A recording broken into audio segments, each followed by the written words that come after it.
Bismillahirrahmanirrahim. Alhamdulillah Rabbil alamin. Wa asyhadu an la ilaha illallah wahdahu la syarikalah. Wa asyhadu anna Muhammadan abduhu wa rasuluhu sallallahu alaihi wa ala alihi wa ashabihi wa tabi'ina lahum bi ihsanin ila yaumiddin wa sallama tasliman katsiran amma ba'd. Alhamdulillah, segala puji hanyalah untuk Allah Rabbul alamin. Kita bersaksi bahwasanya tidak ada sesembahan yang berhak disembah dan diibadahi kecuali Allah, tidak ada sekutu baginya. Dan kita bersaksi bahwasanya Muhammad adalah hamba Allah dan juga Rasulnya. Salawat dan salam semoga senantiasa Allah SWT limpahkan kepada beliau, keluarga beliau, para sahabat beliau, dan orang-orang yang mengikuti mereka dengan baik sampai akhir zaman.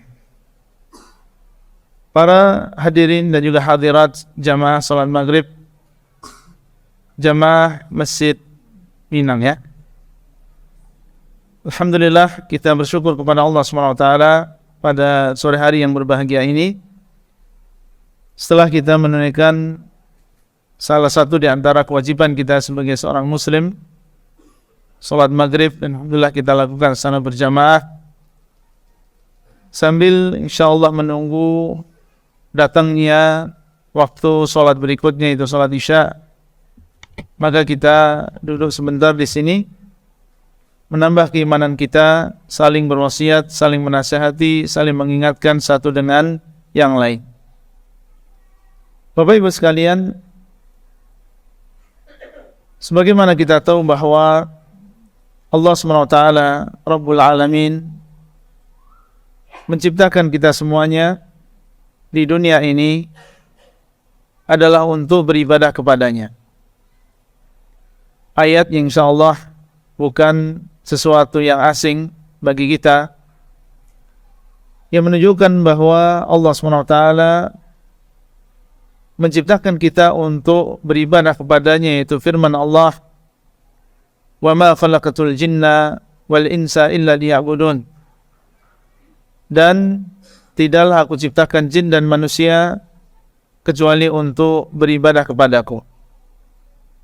Tentunya ayat yang mulia ini harus sering kita ingat,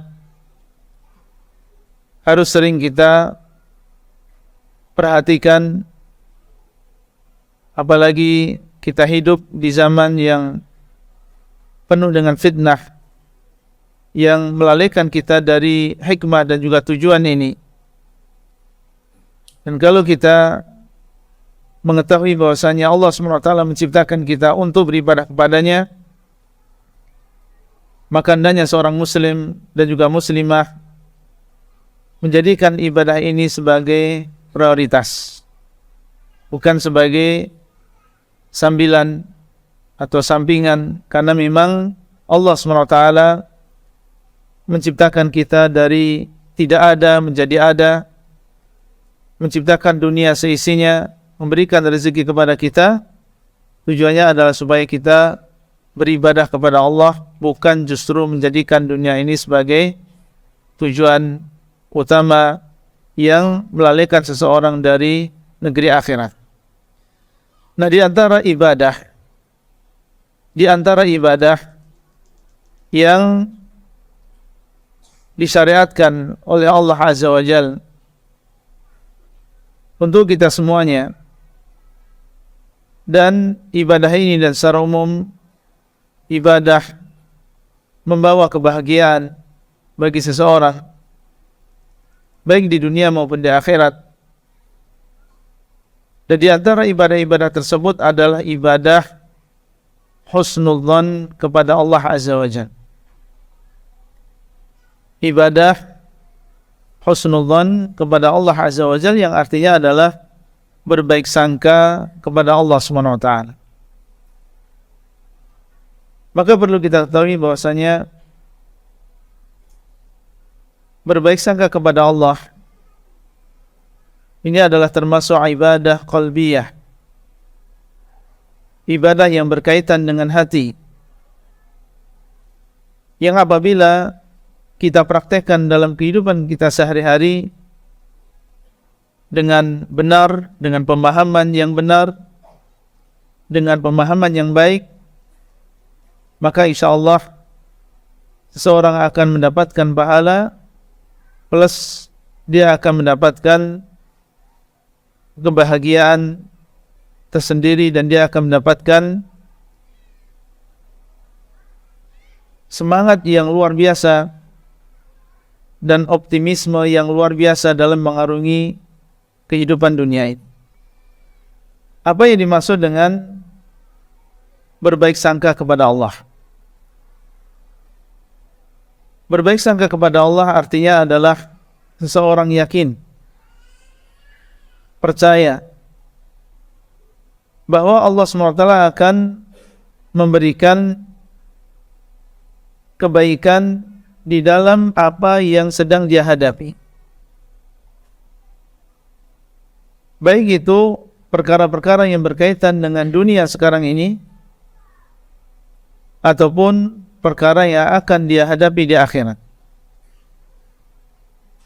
Sekali lagi, makna berbaik sangka kepada Allah adalah yakin, percaya bahwa Allah Azza wa Jalla akan memberikan kepadanya kebaikan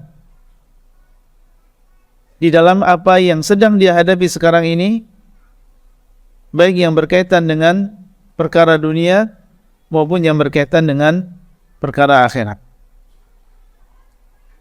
Perkara dunia ini banyak. Seseorang mendapatkan musibah. Seseorang mendapatkan kenikmatan. Termasuk di antaranya adalah ketika seseorang beribadah kepada Allah. Masuk di dalamnya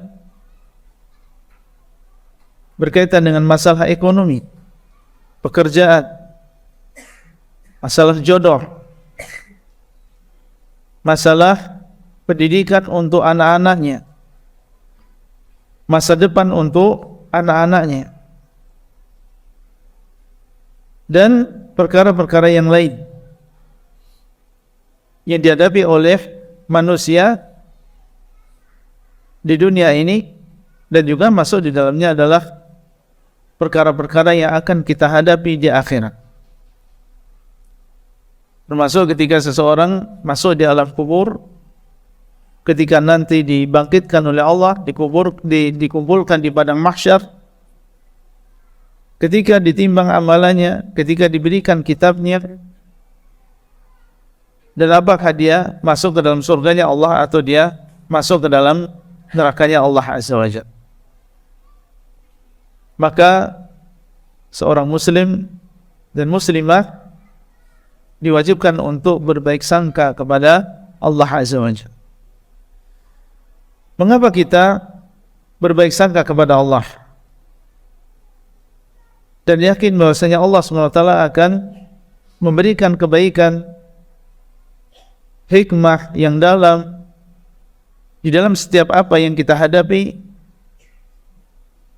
Di antara sebabnya yang paling besar adalah karena Allah SWT yang mentakdirkan itu semuanya. Dialah yang memiliki sifat Maha mengasihi dan juga Maha menyayangi. Allah Azza wa Jalla di antara namanya adalah Ar-Rahman, dan di antara namanya adalah Ar-Rahim, yang Maha pengasih lagi Maha penyayang. Yang Maha artinya adalah yang sangat-sangat besar sekali kasih sayangnya kepada makhluknya. Allah SWT mengatakan, wa kana bil mu'minina rahima, dan Allah SWT dialah yang sangat penyayang kepada orang-orang yang beriman. Jangankan orang-orang yang beriman, orang-orang yang tidak beriman pun merasakan sebagian dari kasih sayang Allah SWT. Dialah yang telah berfirman di dalam Al-Quran, wasi'at rahmatuhu kulla syai', dan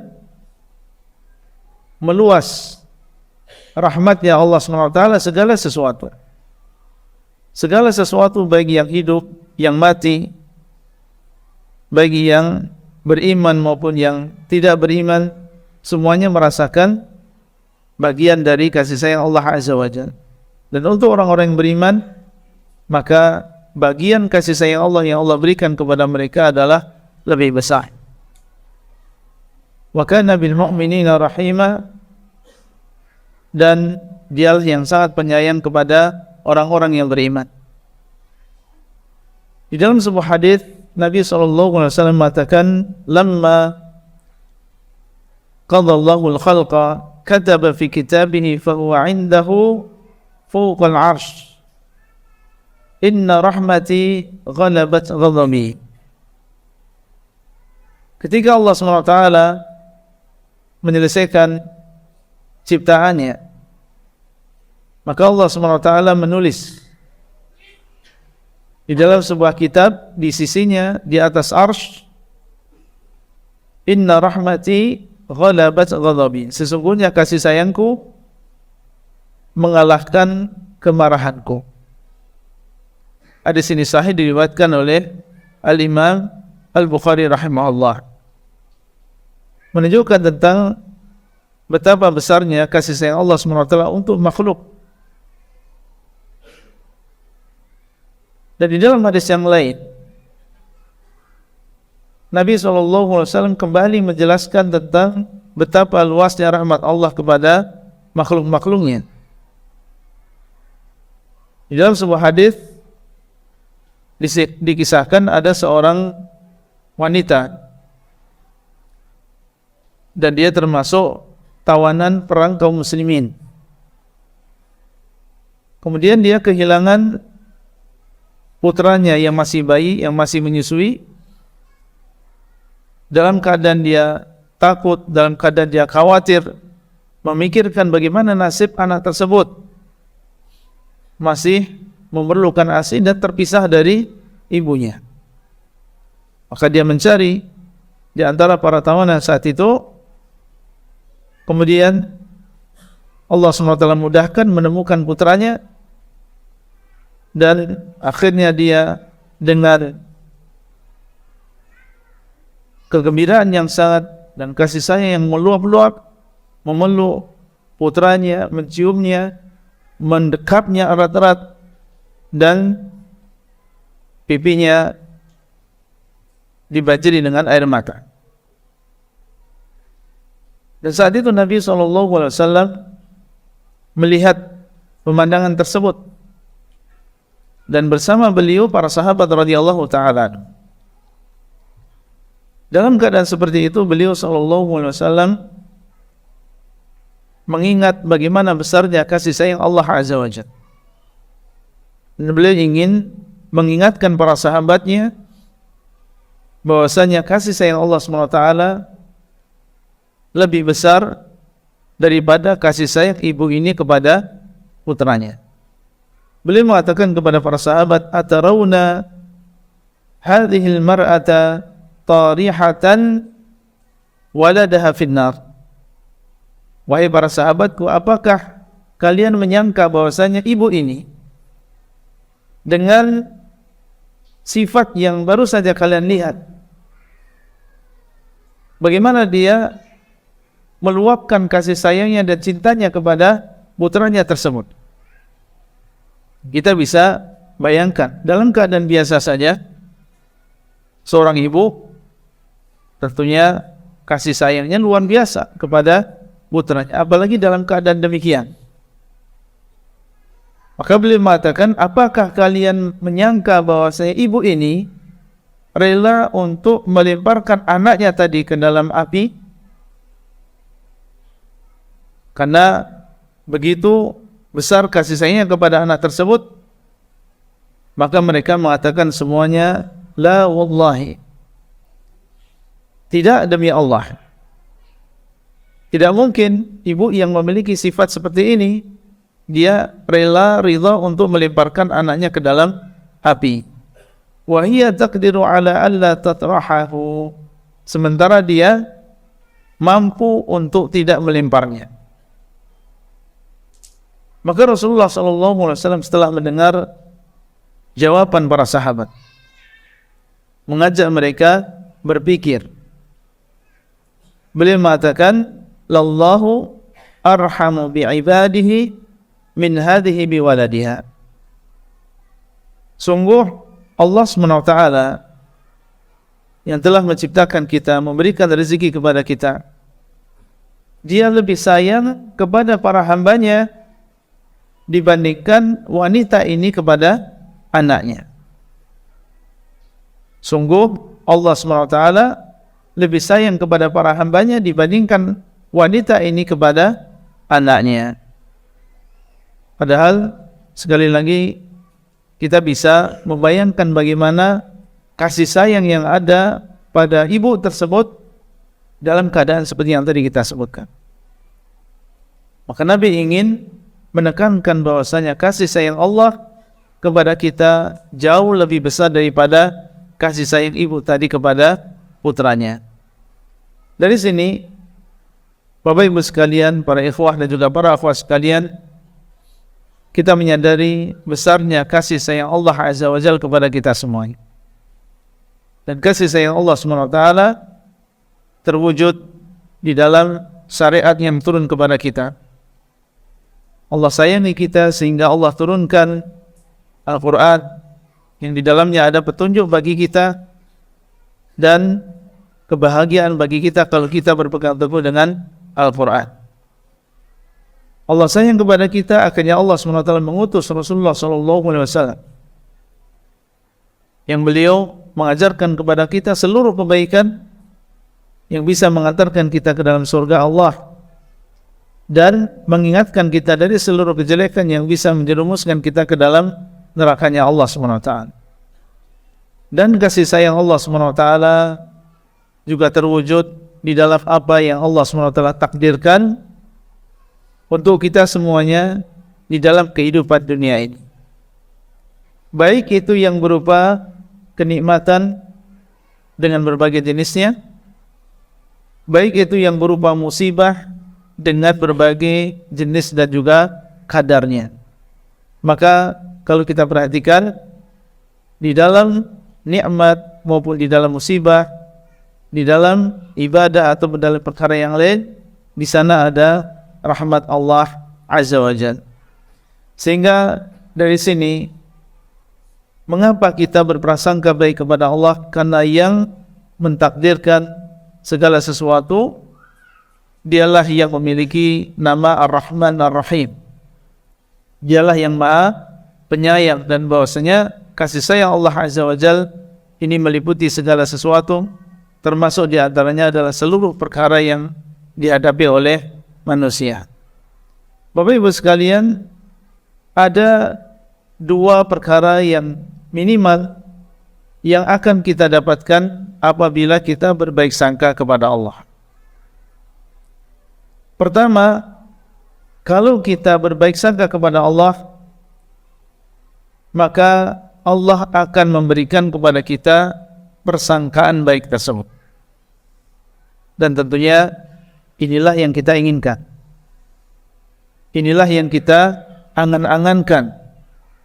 Sesuatu yang baik di balik seluruh apa yang menimpa kita. Kalau kita berprasangka baik kepada Allah, maka yang akan Allah berikan kepada kita adalah prasangka baik tersebut. Di dalam sebuah hadis dari Abu Hurairah radhiyallahu taala anhu, Nabi SAW mengatakan, yaqulullahu ta'ala, Allah SWT berfirman, hadis qudsi, Ana inda dhanni abdi bi. Aku sesuai dengan persangkaan hambaku kepadaku. Aku sesuai dengan persangkaan hambaku kepadaku. Hadis ini sahih, diriwayatkan oleh Bukhari dan juga Muslim. Di dalam sebagian riwayat Allah mengatakan, Ana inda dhanni abdi bi, in dhanna bi khairan falahu, wa in dhanna syarran falahu. Aku sesuai dengan persangkaan hambaku kepadaku, kalau dia berprasangka baik kepadaku, maka untuknya. Dan kalau dia berprasangka jelek kepadaku, maka untuknya. Berarti sesuai dengan persangkaan kita kepada Allah SWT. Kalau kita berprasangka baik, maka itulah yang akan kita dapatkan. Dan kalau kita berprasangka buruk, maka justru itulah yang akan didapatkan oleh seseorang. Abdullah bin Mas'ud, seorang sahabat Nabi SAW, belum menekankan untuk kita tentang pentingnya berprasangka baik kepada Allah. Beliau mengatakan, "Walladzi la ilaha ghairuh." Demi zat yang tidak ada sesembahan yang berhak disembah kecuali Dia. Ma u'tiya 'abdun mu'minun syai'an khairan min husni dhanni billahi azza wa jalla. Seorang sahabat Nabi mengatakan, yang artinya tidaklah seorang hamba yang beriman diberikan oleh Allah sesuatu yang lebih baik daripada husnudzan kepada Allah. Kita diberikan banyak perkara oleh Allah azza wa jalla, tapi beliau mengatakan tidaklah seorang hamba yang beriman diberikan oleh Allah sesuatu yang lebih baik daripada diberikan husnudzan kepada Allah azza wa jalla. Karena di sana ada sebagian yang banyak berprasangka buruk kepada Allah, dan dia adalah seorang muslim. Maka ini adalah pemberian yang luar biasa, pemberian yang istimewa dari Allah SWT ketika seseorang di dalam kehidupannya sehari-hari diberikan taufik oleh Allah SWT untuk senantiasa husnudzan kepada Allah. Dan beliau mengatakan, "Walladzi la ilaha ghairuh la yuhsinu 'abdun billahi azza wa jalla adh-dhanna illa a'tahu Allahu azza wa jalla dhannahu." Demi zat yang jiwaku berada di tangannya, tidaklah seorang hamba memperbaiki prasangkanya kepada Allah kecuali Allah akan memberikan kepadanya prasangka baik tersebut. Dzalika bi anna al-khaira fi yadihi. Kenapa demikian? Karena seluruh kebaikan adalah di tangan Allah. Kalau Allah SWT seluruh kebaikan di tangannya dan Allah mengendaki untuk memberikan kebaikan tersebut kepada seseorang, tidak ada yang bisa menghalangi. Sehingga kalau ada seorang hambanya yang berprasangka baik kepada Allah, maka Allah SWT akan memberikan kepadanya prasangka baik tersebut. Dan athar ini dikeluarkan oleh Ibnu Abi Dunya di dalam kitab beliau Husnul Dhan. Jadi faedah yang pertama, Allah akan memberikan kepada kita prasangka baik tersebut. Kemudian yang kedua, Bapak Ibu sekalian, faedah yang bisa kita ambil adalah kebahagiaan hidup, ketentraman hati, ketenangan jiwa, optimisme di dalam menghadapi seluruh perkara, seluruh masalah di dalam kehidupan kita sehari-hari. Yang menjadikan banyak di antara kita kelihatan susah, meskipun dia banyak uang, meskipun dia punya jabatan. Di antara sebabnya adalah karena dia sering berprasangka buruk kepada Allah SWT. Mendapatkan musibah, berprasangka buruk kepada Allah, mendapatkan kenikmatan juga demikian, sehingga kita dapatkan meskipun dia memiliki segalanya yang ada di dunia ini, tapi kita dapatkan dia adalah orang yang kelihatannya senantiasa susah. Sebabnya adalah karena dia tidak berprasangka baik kepada Allah SWT. Dua perkara inilah minimal faedah dan juga buah hasil dari orang yang senantiasa berprasangka baik kepada Allah Azza wa Jalla. Dan secara umum, Bapak Ibu sekalian, berprasangka baik kepada Allah ini adalah dalam setiap keadaan. Dalam setiap keadaan, tidak terkecuali. Maka seorang muslim senantiasa berprasangka baik kepada Allah SWT.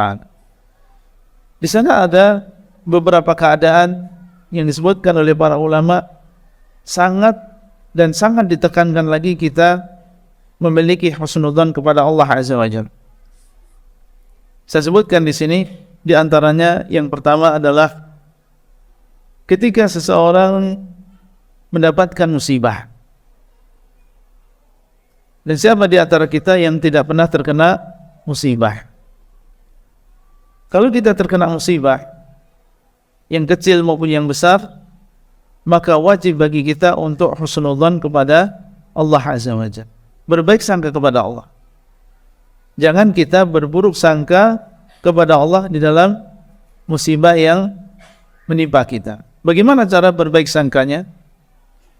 Berbaik sangka kepada Allah bahwasanya inna ma'al usri yusra. Bahwasanya setiap kesulitan setelahnya pasti ada kemudahan. Allah mengatakan fa inna ma'al usri yusra, inna ma'al usri yusra. Sesungguhnya setiap kesulitan pasti ada kemudahan. Allah sampai menyebutkan berapa kali? 2 kali. Setiap kesulitan pasti ada kemudahan. Tidak mungkin seseorang susah, terus sulit, terus terkena musibah, terus sekarang dia diuji dengan musibah, pasti setelahnya ada jalan keluar. Bagaimanapun besar musibah yang menimpa seseorang, husnudzonlah kepada Allah bahwasanya setelah musibah ini, setelah kesulitan ini pasti ada kemudahan. Itu kalau kita lakukan, maka insya Allah kita akan mendapatkan kelapangan hati. Plus yang pertama tadi, Allah akan memberikan kepada kita sesuai dengan persangkaan kita kepada Allah Azza wa Jalla. Lihat apa yang terjadi pada Nabi Musa alaihissalam dan juga kaumnya Bani Israel. Dikejar oleh Fir'aun dengan pasukannya yang lengkap.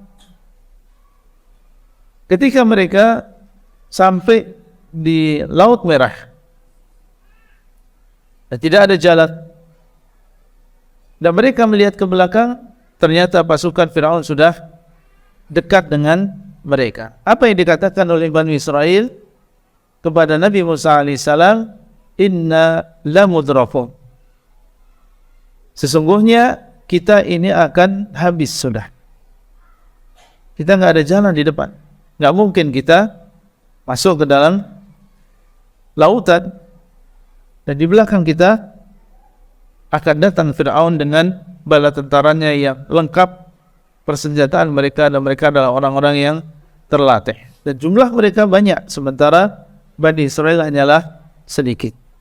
Inna lamudrakun. Kita akan habis, kita akan tertangkap. Tapi lihat ucapan kalimullah Nabi Musa alaihissalam.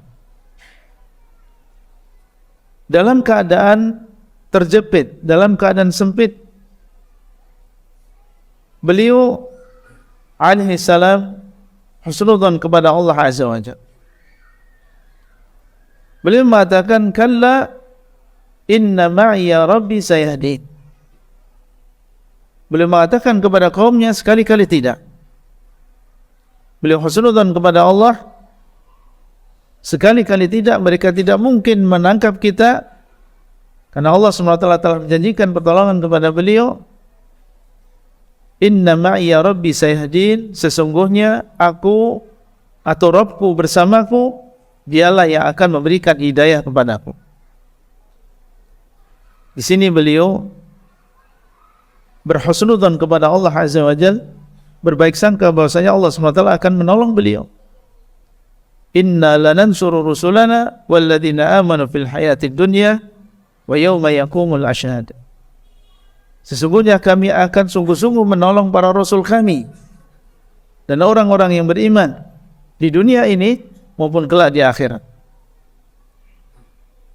Ketika Allah SWT mengetahui bagaimana Nabi Musa alaihissalam husnudzon kepada Allah, maka Allah SWT menolong beliau dan juga Bani Israel.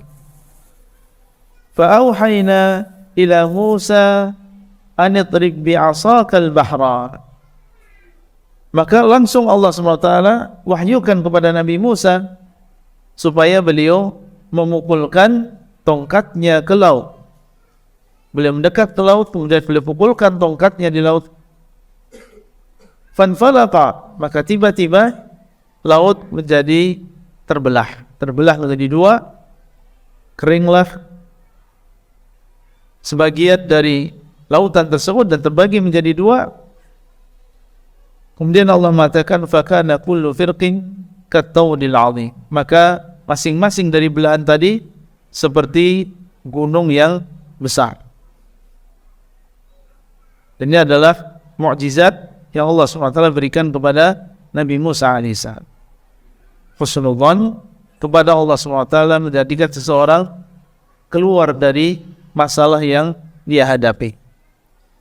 Nabi kita Muhammad SAW dalam keadaan terjepit, dalam keadaan susah, diusir atau dikejar-kejar oleh kaumnya, beliau berhijrah dan mengajak sahabat beliau Abu Bakar As-Siddiq.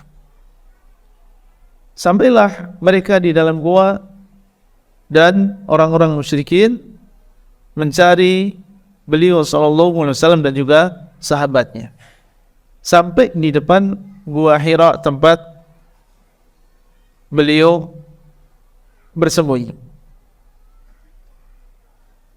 Maaf, bukan gua Hira ya, gua yang ada di Jabal Thawr.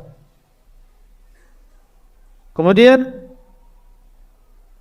Abu Bakar As-Siddiq radhiyallahu taala anhu yang saat itu dalam keadaan mengkhawatirkan keadaan Nabi SAW.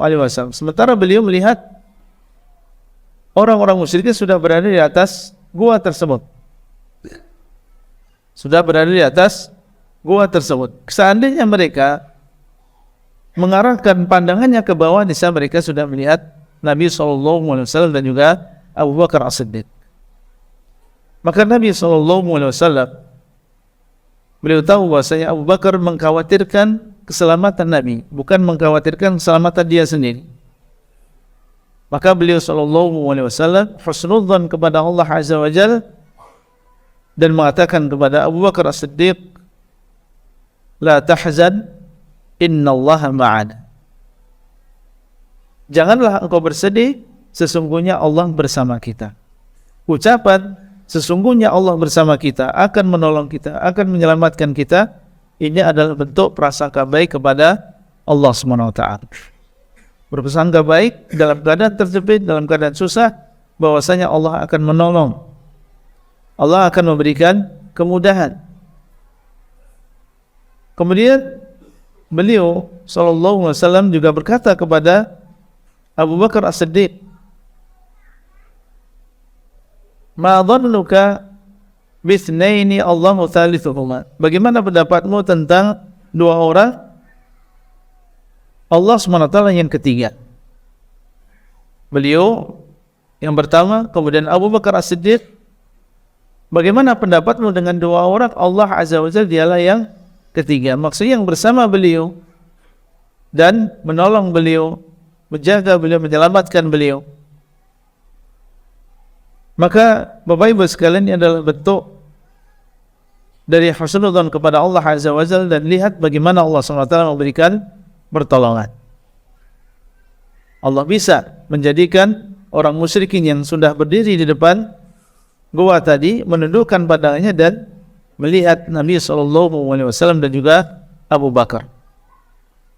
Tapi ketika Allah mengetahui tentang husnudzon yang ada di dalam diri Nabi SAW, yang ada di dalam diri Abu Bakar As-Siddiq, maka Allah memberikan apa yang menjadi prasangka baik dari hamba tersebut.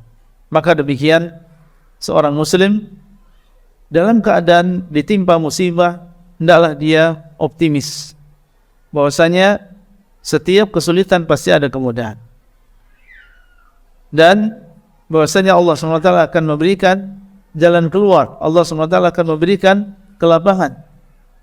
Jangan dia suudzon kepada Allah bahwasanya kehidupannya setelah ini pasti akan susah terus. Tidak mungkin dia keluar dari musibah yang menimpanya. Jangan dia berburuk sangka kepada Allah SWT. Yang harus dia lakukan adalah dia berbaik sangka kepada Allah Azza wa Jalla. Satu contoh, di dalam Sahih Bukhari ada seorang sahabat Nabi SAW, beliau adalah Az-Zubair ibn al-Awwam. Ini seorang termasuk 10 sahabat Nabi SAW yang dikabarkan masuk ke dalam surga. Ketika beliau akan meninggal dunia, sudah habis ya waktunya. Baik.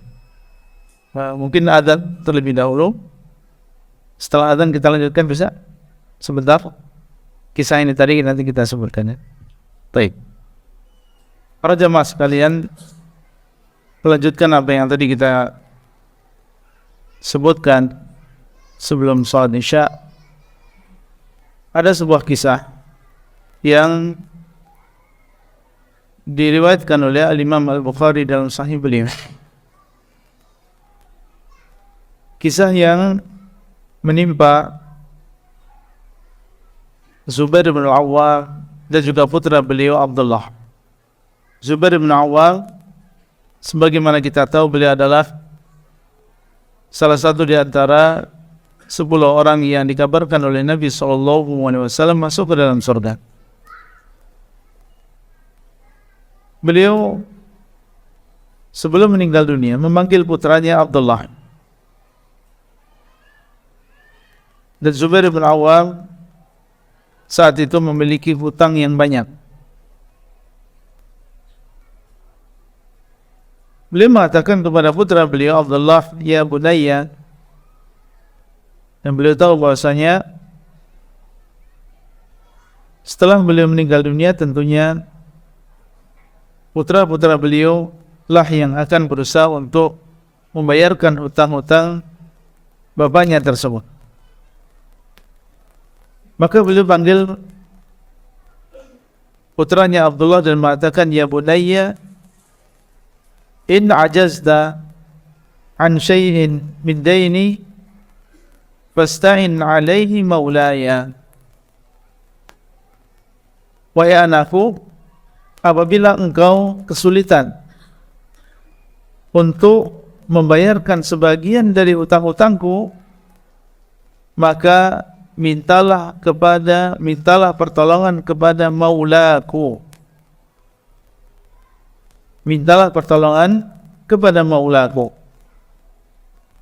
Berkata Abdullah, "Fa wallahi ma daraitu ma arada hatta qultu ya abati man maulak." Ketika beliau mendengar ucapan tersebut dari bapaknya, karena saat itu Zubair hanya mengatakan, "Mintalah engkau pertolongan kepada maulaku." Dan maula ini memiliki ada beberapa pengertian. Maula di dalam bahasa Arab bisa artinya adalah budaknya, tapi bisa juga artinya adalah yang menolongnya. Zubair mengatakan, "Mintalah pertolongan kepada maulaku." Saat itu Abdullah berkata, "Demi Allah, saya tidak paham apa yang diucapkan oleh bapakku." Sampai aku berkata kepada beliau, "Ya abati man maulak?" Wahai bapakku, siapa yang engkau maksud dengan maula di sini? Yang engkau perintahkan aku untuk meminta pertolongan kepadanya setiap kali aku menemui kesulitan untuk membayarkan sebagian hutang-hutangmu. Maka bapaknya mengatakan, "Allah." Yang aku maksud dengan maula di sini adalah Allah, yaitu mintalah pertolongan kepada Allah dalam melunasi hutang tersebut. Maka berkata Abdullah, dan beliau berhusnudzan kepada Allah Azza wa Jalla, fa wallahi, maka demi Allah, ma waqa'tu fi qurbatin min dainihi illa qultu ya maula Zubairi iqdi anhu dainahu. Abdullah melaksanakan wasiat bapaknya dan mengatakan, demi Allah, tidaklah aku terjerumus, terjatuh ke dalam kesulitan dalam membayarkan hutang bapakku, kecuali aku berdoa kepada Allah, berdoa disertai dengan keyakinan, berprasangka baik kepada Allah. Apa doanya? Ya maula Zubair iqdi anhu dainah. Wahai maula Az-Zubair, wahai penolongnya Zubair, itu Allah Azza wa Jal. Karena Zubair mengatakan, Ista'in alaihi maulaya, mintalah pertolongan untuk membayarkan utang tersebut, maulaya, kepada maulaku. Berkata Abdullah, berdoa, di dalam doanya beliau mengatakan, wahai maula Zubair, lunasilah hutang Zubair. Karena maula artinya adalah yang menolong. Maula artinya adalah yang mencintai. Maka dia mengucapkan ucapan tersebut, fayaqdihi, maka Allah pun memudahkan dia untuk melunaskan hutang-hutang bapaknya. Ini satu contoh, Bapak Ibu sekalian, pentingnya kita berhusnudzon kepada Allah Azza wa Jalla dalam menghadapi berbagai kesulitan. Dan di antara bentuk husnudzon kita kepada Allah dalam menghadapi musibah adalah meyakini bahwasanya di balik musibah kita ini pasti ada hikmahnya. Hikmah yang baik yang Allah inginkan dari kita. Allah ingin kita kembali kepada Allah dengan musibah tadi. Banyak manusia yang sadar, mau berdoa, mau ke masjid, mau berpegang teguh dengan agama ini ketika dia mendapatkan musibah. Maka seseorang husnudzon kepada Allah. Demikian pula husnudzonnya adalah Allah menginginkan untuk menghapuskan dosa kita. Dan didahulukan hukuman dari dosa tersebut di dunia ini. Karena kalau sampai diakhirkan hukuman tersebut di akhirat, maka siksaan di akhirat itu lebih pedih. Maka seseorang husnudzon kepada Allah, Allah ingin menyegerakan di dunia karena Allah ingin kita selamat dari azabnya di akhirat. Ini termasuk husnudzon kepada Allah. Di antara husnudzon kepada Allah adalah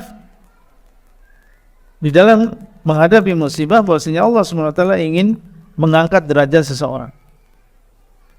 Dan berbaik sangka yang lain atau prasangka baik yang lain yang kalau kita terapkan ketika kita mendapatkan musibah, maka musibah sebesar apapun akan terasa ringan bagi seseorang. Termasuk di antara hal yang sangat ditekankan seseorang husnudzon kepada Allah Azza wa Jalla adalah ketika akan meninggal dunia. Bapak Ibu sekalian, ketika seseorang sudah mengetahui bahwasanya dirinya kemungkinan besar sebentar lagi sudah tidak panjang umurnya, maka dalam keadaan demikian sangat ditekankan sekali seseorang memiliki prasangka yang baik kepada Allah, yaitu berprasangka bahwasanya Allah akan mengampuni dia, berprasangka kepada Allah bahwasanya Allah akan memasukkan dia ke dalam surganya, akan memberikan rahmat yang luas kepadanya. Di dalam sebuah hadis Nabi SAW mengatakan, la yamutanna ahadukum illa wa huwa yuhsinu dhanna billahi azza wa jalla. Janganlah salah seorang di antara kalian meninggal dunia, itu akan meninggal dunia, kecuali dia memperbaiki persangkaannya kepada Allah. Ini ucapan Nabi SAW dan di sini sahih diriwayatkan oleh Al-Imamu Muslimun. Jadi seorang Muslim di akhir hayatnya, ketika dia tahu bahwa dia akan meninggal dunia, maka adalah dia berprasangka baik kepada Allah SWT, bahwasanya Allah SWT akan mengampuni dosanya, memasukkan dia ke dalam surganya, merahmatinya dengan rahmat yang luas. Dan ini dipraktikkan oleh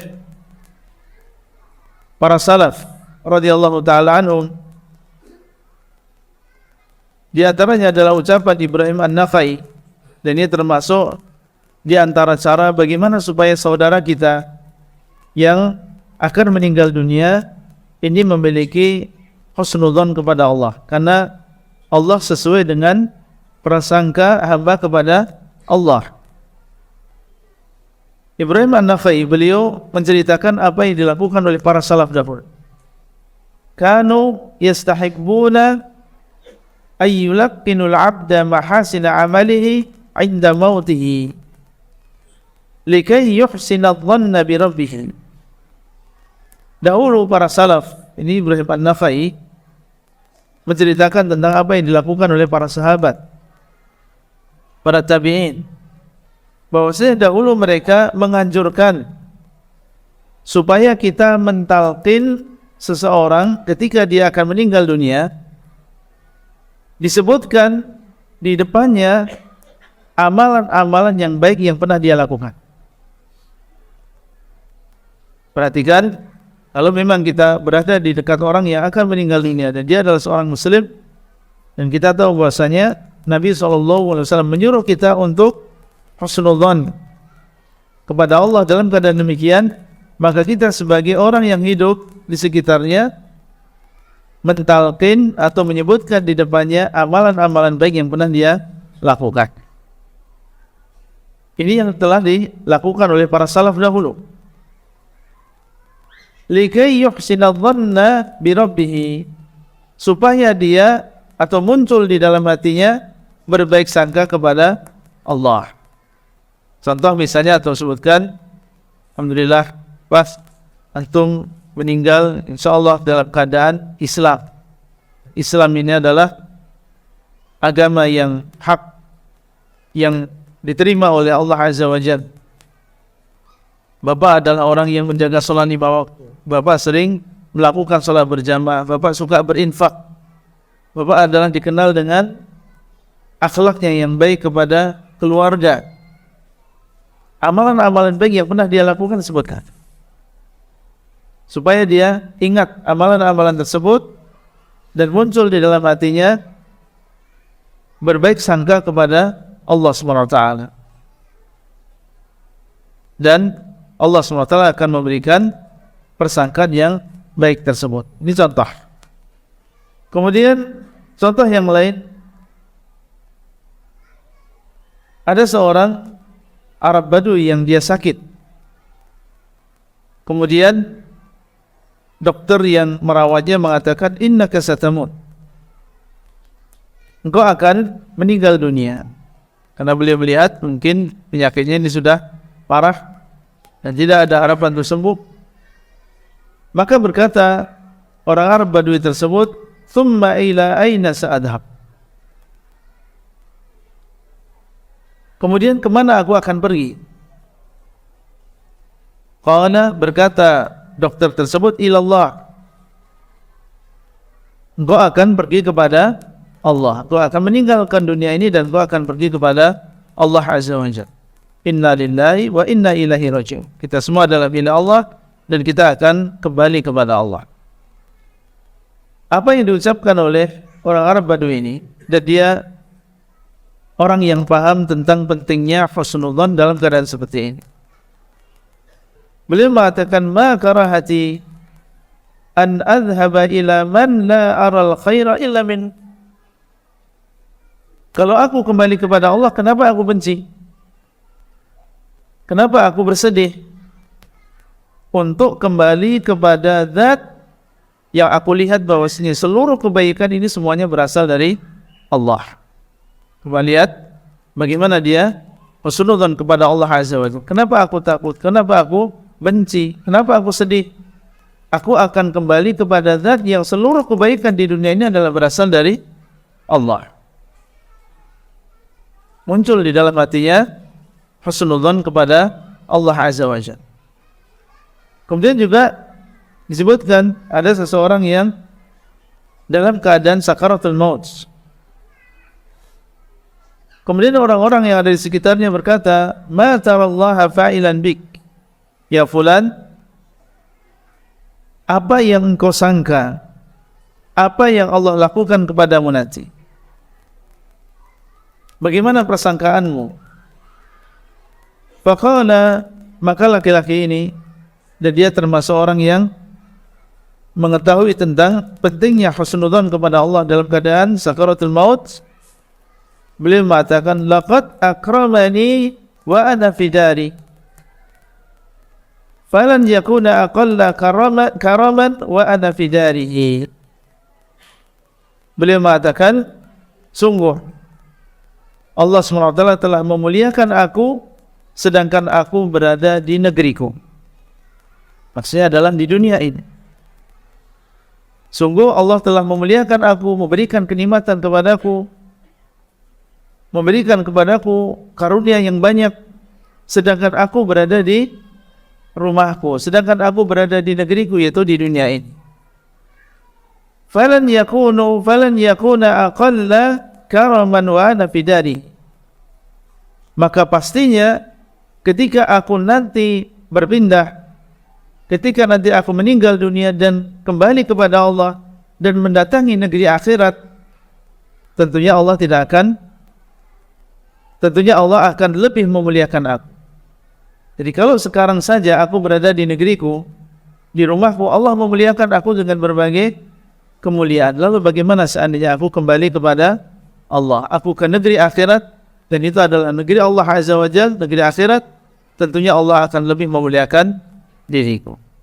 Dan ini bentuk husnudzon seseorang kepada Allah Azza wa Jalla, dan Allah SWT akan memberikan sesuai dengan persangkaan seorang hamba. Bapak Ibu sekalian, contoh-contoh yang lain banyak. Antum di dalam beribadah juga dituntut untuk husnudzon kepada Allah. Bagaimana husnudzonnya?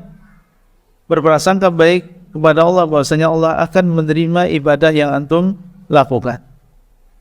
Ketika seseorang bertobat, ingin memperbaiki dirinya, maka dia berbaik sangka kepada Allah bahwasanya Allah akan menerima taubat yang dia lakukan dan akan mengampuni seluruh dosanya, bagaimanapun besar dosa yang dilakukan oleh seseorang.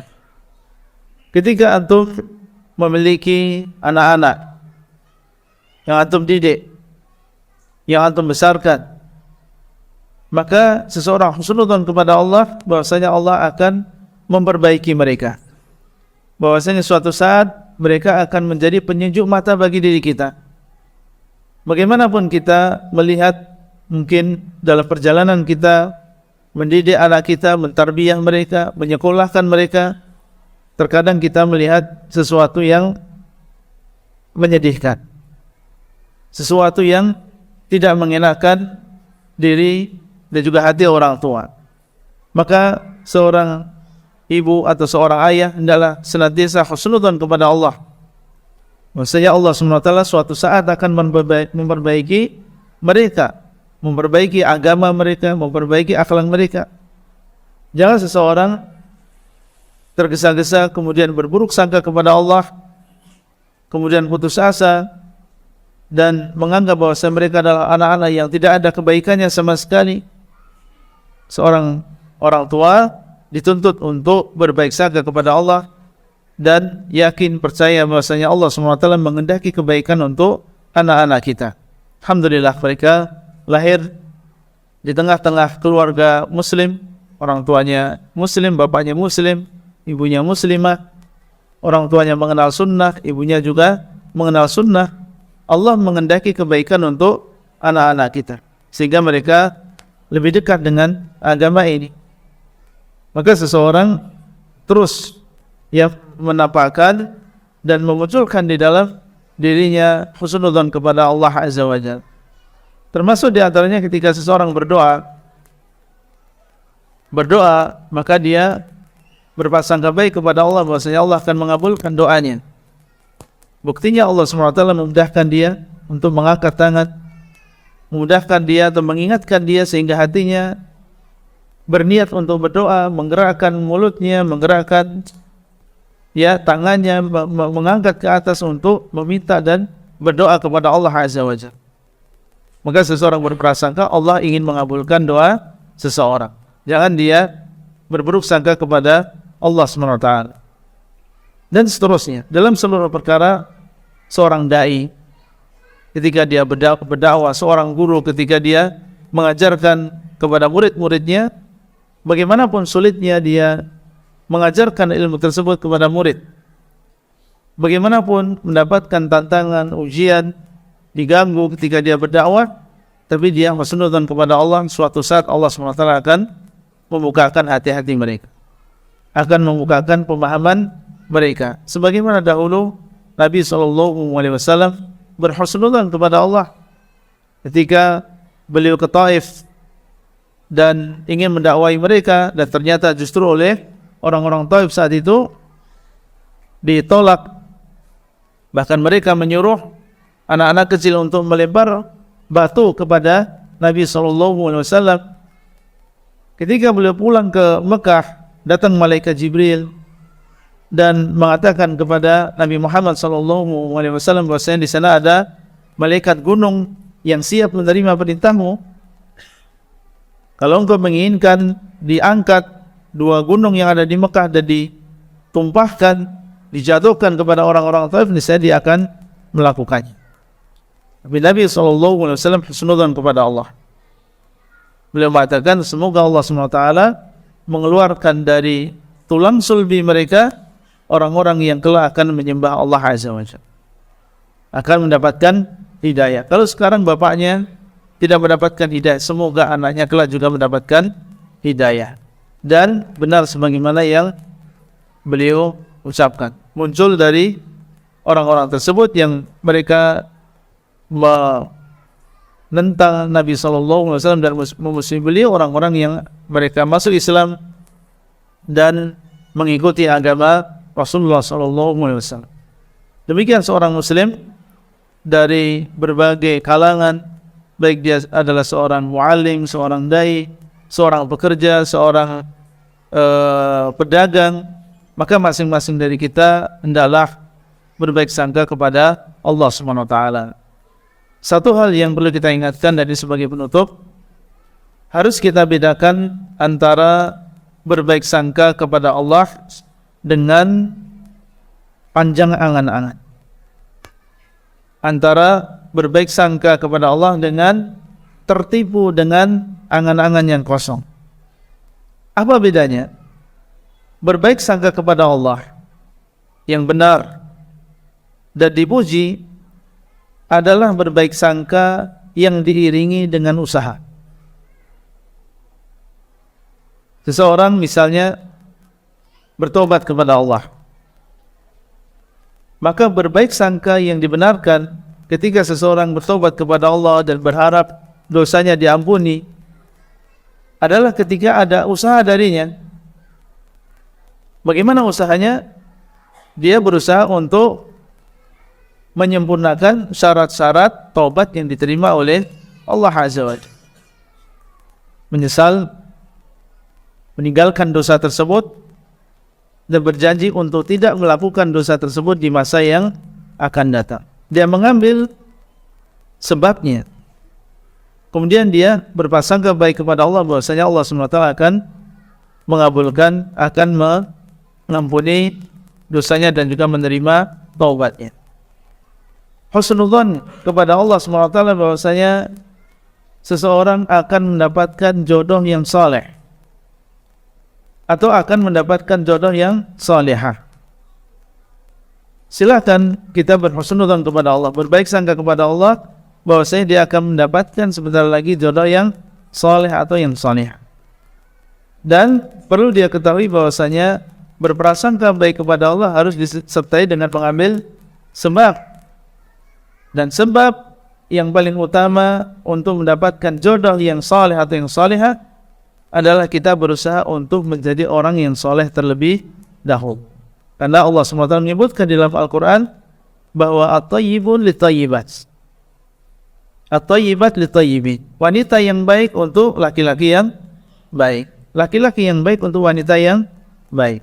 Kalau memang dia benar husnudzon kepada Allah, akan mendapatkan jodoh yang baik, yang saleh, maka dia harus memperbaiki dirinya sendiri terlebih dahulu. Itulah husnudzon yang dibenarkan. Demikian pula orang yang husnudzon kepada Allah, banyak hutangnya, dan yakin bahwasanya Allah SWT akan membayar hutangnya, maka harus disertai dengan mengambil sebab. Dia yakin bahwasanya Allah akan memberikan jalan keluar, akan memberikan kemudahan setelahnya, tapi dia harus mengambil sebab, berusaha untuk bekerja, berdoa, meminta kepada Allah supaya dimudahkan untuk membayar hutang tersebut. Barulah ini dinamakan dengan husnudzan. Dan inilah husnudzan yang diperintahkan, inilah husnudzan yang dipuji orang yang melakukannya. Adapun seseorang yang mengatakan Allah nanti akan mengampuni saya, Allah akan memberikan taubat kepada saya, tapi tidak ada usaha,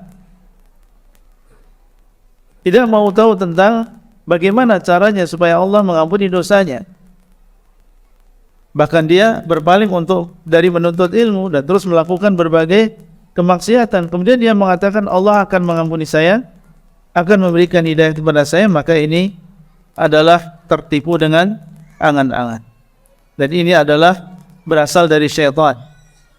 Ini dinamakan dengan al-amani, dan dengan itulah syaitan menipu manusia. Ini bukan dinamakan dengan husnudzon kepada Allah Azza wa Jalla. Jadi harus kita bedakan antara dua perkara ini. Husnudzon kepada Allah, berbaik sangka kepada Allah, yang seseorang diperintahkan mendapatkan pahala dan dipuji orang yang melakukannya, dengan tertipu dengan angan-angan atau panjang angan-angan. Semoga Allah SWT memberikan hidayah kepada kita semuanya dan menjadikan kita termasuk orang-orang yang pandai berbaik sangka kepada Allah.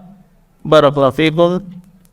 Kita buka mungkin satu atau dua pertanyaan yang berkaitan dengan materi yang sudah kita sebutkan. Bagaimana cara kita berprasangka kepada Allah ketika kita diberikan suami yang tidak mampu memimpin anak istrinya dalam beribadah? Dalam beribadah kepada Allah, walaupun sudah dinasihati, namun belum ada perubahan. Yakni pertanyaan yang bagus, yang sesuai dengan materi yang kita sebutkan. Bagaimana cara kita mau praktikkan berprasangka baik kepada Allah dalam menghadapi kondisi seperti ini? Seorang istri melihat bahwasanya suami belum bisa menjadi pemimpin untuk anak dan juga istrinya dalam masalah ibadah.